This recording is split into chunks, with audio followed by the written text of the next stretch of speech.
First of all, we are not opposed to evolution. We are rather opposed to the evolution of species. Since most people will be confused by this distinction, let me try to elaborate. Suppose you're walking on a street. You have a body at position X and then a body at position Y. Are these the same bodies or are they different bodies?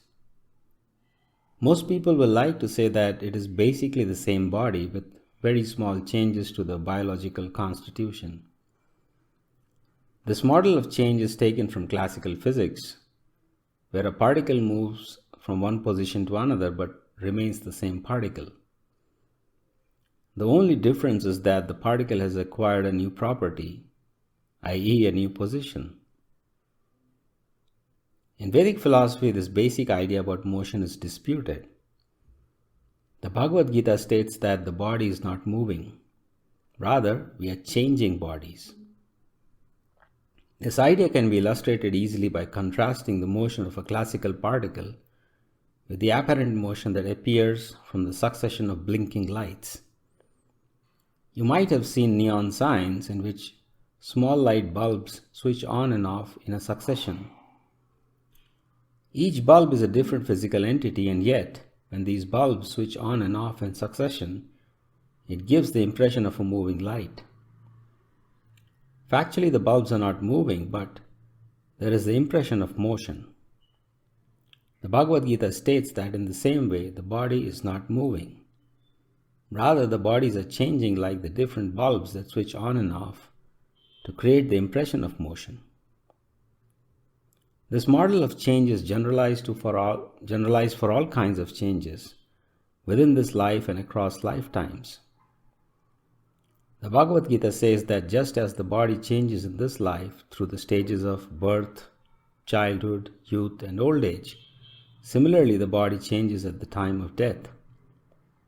The change of body in this life and at the time of death obey the same basic principle. And this means first and foremost that we have to revise our notion of change during this life. It is not succession of positions of the same body. Rather, it is a succession of bodies which only have minor differences from each other. Of course, when we talk about change, we have to talk about what is unchanging. In classical physics, that unchanging thing is a particle, and in Vedic philosophy, that unchanging thing is the soul. The particle establishes a sense of continuity in motion in classical physics, and the soul establishes the continuity through the succession of bodies in Vedic philosophy. Just like the successive positions are the states of the particle, similarly, the succession of bodies are the states of the soul. The novelty in this description is that the body is not an object. Rather, the body is a state of the object, which happens to be the soul. Matter is therefore not objects per se. It is only states. The object is the soul, and when it acquires different bodies, it is like changing the state of the object. The object is conscious, but the states of the object are not conscious. In a simple sense, the soul has self-consciousness, but the states in matter are not self-conscious. The self-conscious thing can exist by itself, but the non-self-conscious thing cannot exist on its own.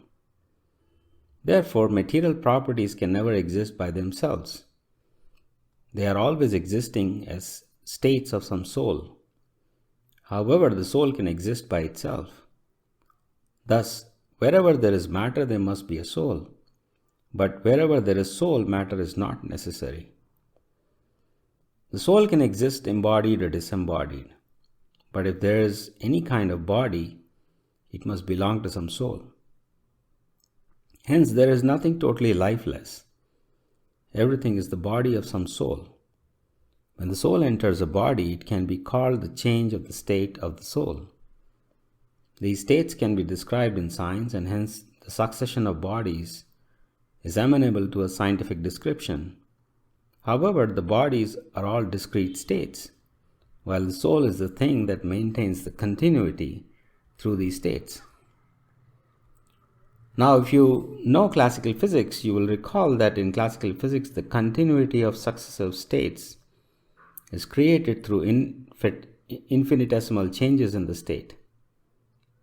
In atomic theory, this continuity is a complete illusion because there are only successions of discrete states.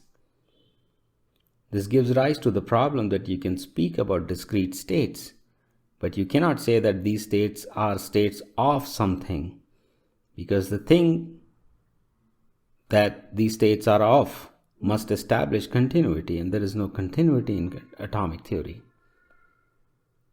Vedic philosophy states that matter is discrete states, and the soul is the object that establishes the continuity among these discrete states. Due to the soul, we can say that even though my body has changed from childhood to youth to old age, I am still the same person. So the bodily changes are the discreteness, and the soul is the continuity. Scientifically speaking, the particle or the soul is the same, but it has acquired successive discrete states. Now, this model of motion entails that matter exists as a possibility, but it is converted into the reality or the experience of a soul when the soul comes in contact with this possibility. All the possible states of matter exist simultaneously. They are like light bulbs that have been switched off, and therefore they are not visible. For example, when I am talking to you, there is a state of possibility in which I am silent, and a state of possibility in which I am lying on the bed. All the possible states or all the bodies are existing at once, and they are therefore simultaneously real, although they cannot be observed at once.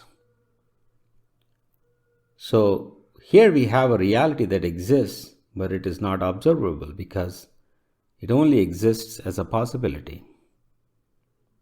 As the soul enters bodies one by one, the possibility is converted into a reality, quite like the bulbs in the moving light